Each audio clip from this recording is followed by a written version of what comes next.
हर खबर पर होगी आपकी पकड़। डाउनलोड कीजिए एबीपी लाइव ऐप। बिहार विधानसभा चुनाव आते ही पलायन जैसे मुद्दे पर चर्चा एक बार फिर शुरू हो गया है और कोरोना संकट काल में इस बात पर भी सबसे ज्यादा जोर दिया जा रहा है कि बिहार सरकार ने पलायन किए हुए मजदूरों के लिए कितना काम दिया और रोजगार के लिए क्या कुछ सृजन का काम किया है सरकार ने। श्रम मंत्री इस वक्त मेरे साथ हैं एबीपी न्यूज से खास बातचीत करने के लिए विजय सिन्हा जी। सबसे पहले तो आज आपने प्रेस कॉन्फ्रेंस किया, कई आंकड़े रखे, आंकड़ों के बारे में आपने बताया। एक बार फिर मैं चाहूंगी कि आप जिक्र करें कि कितने मजदूर हैं जो रजिस्टर्ड है बिहार सरकार की तरफ से।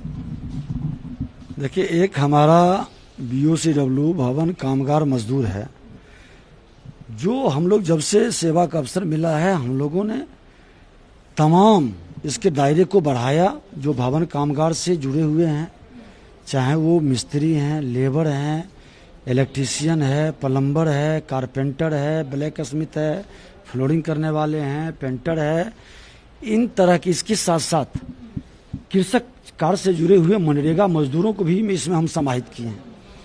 और आज 19 लाख लोग रजिस्टर्ड मेरे यहाँ हैं और सभी मजदूरों को हम लोगों ने जन्म से मृत्यु तक की दर्जन भर से ज्यादा योजनाओं का लाभ दे रहे हैं। रजिस्ट्रेशन जो हमारे यहाँ कराते हैं।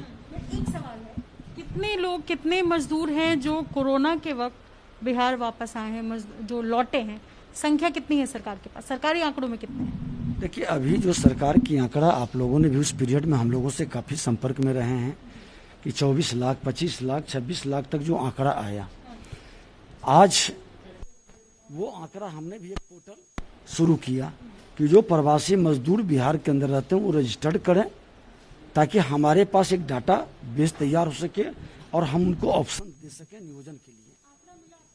लेकिन हम लोग के पास अभी 8 लाख के लगभग रजिस्टर्ड किए हैं। मतलब 25 लाख में आप कह रहे हैं 8 लाख का आंकड़ा आपके पास है? हाँ, बहुत सारे लोग जो आए उसमें सारे के सारे लेबर ही नहीं थे। बहुत सारे आज दिल्ली के अंदर देखें कि लगभग 1/3 कई मोहल्ले में हम देखते हैं कि अपना मकान बनाए हुए हैं, दुकान चला रहे हैं, अपना डेली वेजेस पर काम कर रहे हैं, या कई तरह के वो आए अपने घर की ओर, बच्चे उनके बाहर पढ़ते थे, मौसम ठीक हुआ फिर वो बैक हो गए। तो इस तरह के सभी को आप लेबर की क्राइटेरिया में न जोड़ सकते।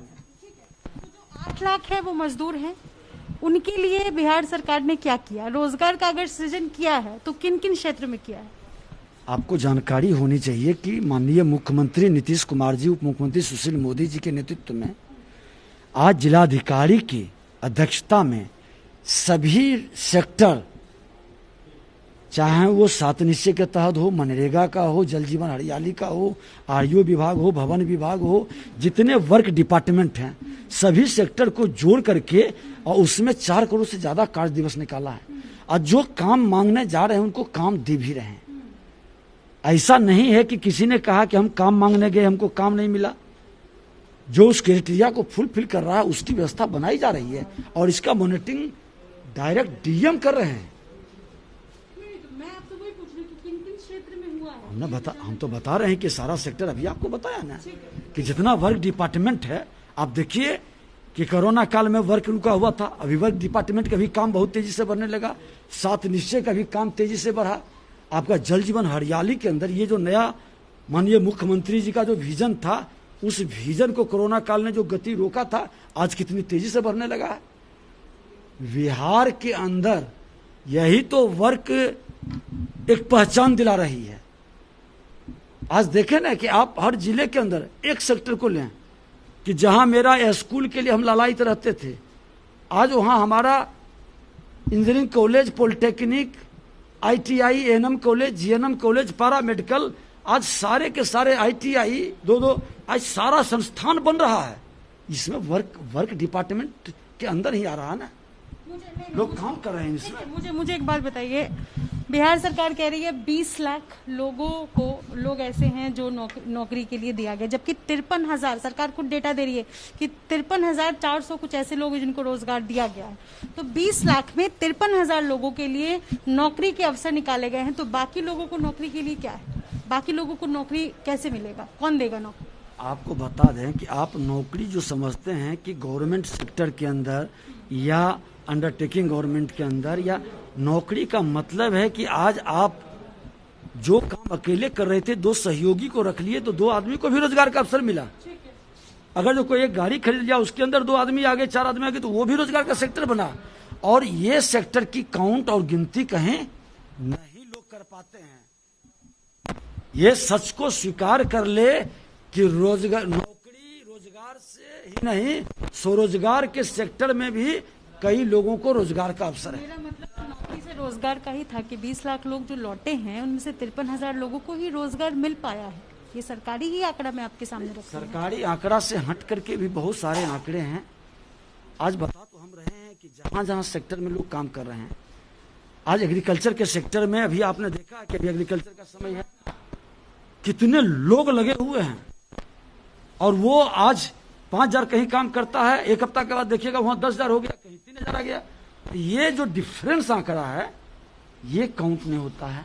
और यही आंकड़ा आज लोगों को भूख से मरने नहीं दिया। यही आंकड़ा आज कोरोना काल में एक भी आदमी पूरे बिहार के अंदर भूख से नहीं मरा। यह सरकार की बड़ी सफलता थी, असामाजिक लोगों का सहयोग था। ठीक है, एक राजनीतिक प्रतिक्रिया आपका लेना चाहूंगी। तेजस्वी यादव ने कल रात फेसबुक लाइव के जरिए ऐलान किया कि 9 बजे रात के 9 बजे 9 सितंबर को लोग 9 मिनट तक दिया जलाए, लालटेन जलाए और घर की लाइट्स बुझा दे। तो तेजस्वी यादव का साफ साफ स्पष्ट होता है कि उनका कहना है कि सरकार रोजगार नहीं दे रही। उन्होंने कई आंकड़े भी रखे जिसमें उन्होंने जिक्र किया कि बिहार में बेरोजगारी प्रतिशत 46% है, बेरोजगारी का जो दर है।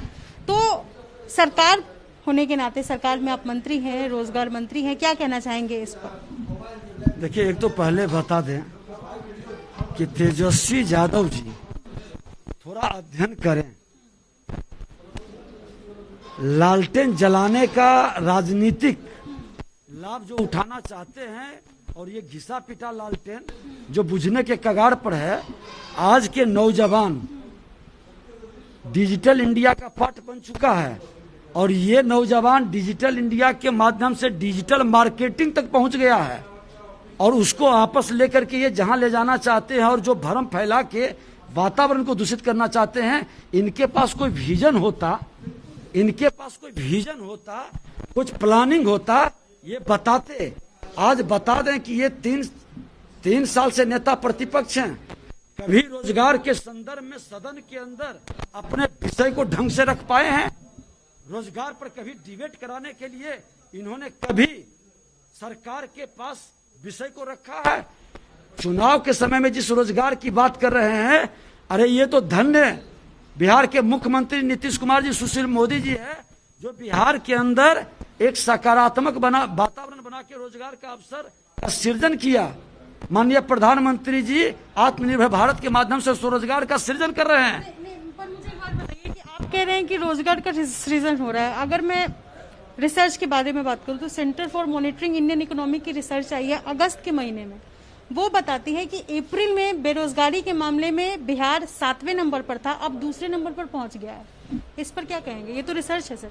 देखिए, ये 6 महीने के अंदर आंकड़े का उथल पुथल इतना ज्यादा हुआ है जिसको आप व्यवहारिक तौर पर काउंट नहीं कर सकते हैं। हम आंकड़ा अगले मार्च के बाद देखेंगे कि बिहार के अंदर रोजगार का सृजन और स्वरोजगार की ओर कदम क्या बढ़ा। जब सामान्य स्थिति रहती है तब काउंट बेहतर होता है। आज बता दें कि यही बिहार है ना, 2005 के अंदर क्या थे और आज क्या है, उस समय विकास का दर क्या था, आज क्या है, उस समय काम क्या चल रहा था, आज क्या चल रहा है। तुलनात्मक विश्लेषण होनी चाहिए और वो लोग नहीं कर सकते हैं, वो नकल करते हैं। रिसर्च वाले ऐसी नकल करते हैं। नहीं, तेजस्वी यादव, वो तो हमने बताया कि वो आंकड़ा जो है नकल नहीं। तेजस्वी यादव जी कहीं से कोई बता देता है, बेचारे अनुभवहीनता में वो बात को रखते हैं, बिना तर्क के, बिना तथ्य के। नकल करने वाले का अकल बिगड़ता है और अकल से अबरी चुनाव में शकल भी बिगड़ जाएगा। और जब शकल बिगड़ेगा, अभी तो भागते चल रहे हैं ना कि कहां से लड़ें कि सुरक्षित जीत जाएं। अपने घर के अंदर जो रोजगार और सामाजिक सौहार्द व्यवस्थित नहीं कर सकता, वो दूसरे के लोगों की चिंता नहीं कर सकता। सवाल लेना चाहूंगी आपसे कि सर, मैं बिहार की रहने वाली हूँ बचपन से मैंने बिहार को देखा है। 15 साल पहले की बात छोड़ दीजिए, अभी इस 15 साल की भी मैं बात करूं, आपके राज्य में पलायन नहीं रुका है, आप खुद इस बात को मानते हैं। तो पलायन का जो आंकड़ा अगर देखेंगे तो वो कम नहीं हुआ है। अगर कंपैरेटिव स्टडी भी हम करेंगे तो पलायन बिहार में रुका नहीं है। पलायन रोकने के लिए बिहार सरकार ने क्या क्या कदम उठाए, क्या आप मुझे गिना सकते हैं? देखिए, आप पहले तो पलायन एक विस्तृत शब्द है, इसका व्यापक दृष्टिकोण रखनी चाहिए और सोच। जो हमारे स्किल्ड लोग हैं उसकी पलायन अगर जो करता है तो ये स्टेट के लिए बेहतर है। हमारे इंजीनियर, हमारे पढ़े लिखे लोग, आज हमारे ही बच्चे IIT है, और अगर जो बड़े दूसरे सेक्टर में जाते हैं, बड़े इंडिया से बाहर जाते हैं, तो इस पलायन को, इसको पलायन नहीं कर सकते हैं, ये बेहतर ऑप्शन है। लेकिन जो गरीब मजदूर है, श्रमिक है, और श्रमिक के लिए हम काम का सृजन न करें, लाचारी में भूखमरी के कारण वो पलायन करे, तो ये गलत है। आज बता दें कि भूखमरी के कारण कोई मेरा लेबर पलायन किया है किसी सेक्टर का, आप बताएं कि भूखमरी के कारण वो परिवार व्यथित था, पीड़ित था, अन्न के बिना छटपटा रहा था, इसलिए पलायन किया। पूरे बिहार के अंदर ऐसी स्थिति नहीं है। पलायन बेहतर ऑप्शन के लिए जा रहा है। हम 10,000 कमाते हैं, दिल्ली में 20,000 कमाएंगे, मुंबई में हम 30,000 कमाएंगे। ये ऑप्शन पलायन कतई नहीं हो सकता। पलायन होना, बिहार सरकार इसको उपलब्धता मानती है, उपलब्धि मानती है क्या? आपको हम बार बार कह रहे हैं कि आज हमारा प्लम्बिंग का लेबर काम करता है, यहाँ पर वो दिन भर काम करता है, 500 कमाता है। वही लेबर कल मुंबई और दिल्ली में चला जाता है, 1,500 कमाता है। ये ऑप्शन है, ये पलायन नहीं है। ये बेहतर कमाई के लिए आज आपको 10,000 मिलता है, कल आप ही दूसरे जगह जाए 50,000 मिलेगा, तो आप जाएंगे कि नहीं जाएंगे, या कहेंगे नहीं 10,000 में हम संतुष्ट हैं? हाँ, अब ये नहीं है, नहीं ये नहीं, आप ये विषय बताइए कि यहाँ पर बेहतर ऑप्शन की व्यवस्था कैसे हो, ये चिंता की विषय है। रोजगार नहीं है लोगों के पास में, वही तो कह रही हूँ आपसे, रोजगार नहीं है इसलिए लोग जा रहे हैं दूसरे राज्य में। नहीं, देखिए, रोजगार हम बता दिए कि ये आप सही, अभी आपने एक अच्छी चीज कहा कि ये घनी आबादी का स्टेट है, जहाँ 400 एवरेज घनी आबादी है, यहाँ औसतन यहाँ 1200-1300 है। तो ये लोग जाएंगे ही बाहर, क्योंकि उतने सारे लोगों को सबको रोजगार असंभव है। लेकिन हम उनके बारे में कह रहे हैं, जिसकी चिंता आप कर रहे हैं उसी की चिंता हम कर रहे हैं। जो श्रमिक है, मजदूर है, लाचारी में जा रहा है, बेचारे को खाने के लिए, दाने दाने के लिए तड़प रहे हैं, ऐसी स्थिति उत्पन्न नहीं है बिहार में। और इसको पलायन नहीं कहें। अगर जो मेरा प्लम्बर जा रहा है, इलेक्ट्रिशियन जा रहा है, फ्लोरिंग करने वाला जा रहा है, फैब्रिकेशन वाला जा रहा है, कारपेंटर जा रहा है, ब्लैक स्मिथ वाला जा रहा है, मोटर मैकेनिक्स जा रहा है, और उसको यहाँ पर अगर जो 10,000 मिलता है, वहाँ 25,000 कमाता है, 30,000 कमाता है, ओवर टाइम मिलता है, तो उसको पलायन हम कहेंगे क्या? उसमें कोई दिक्कत नहीं। ABP न्यूज आपको रखे आगे।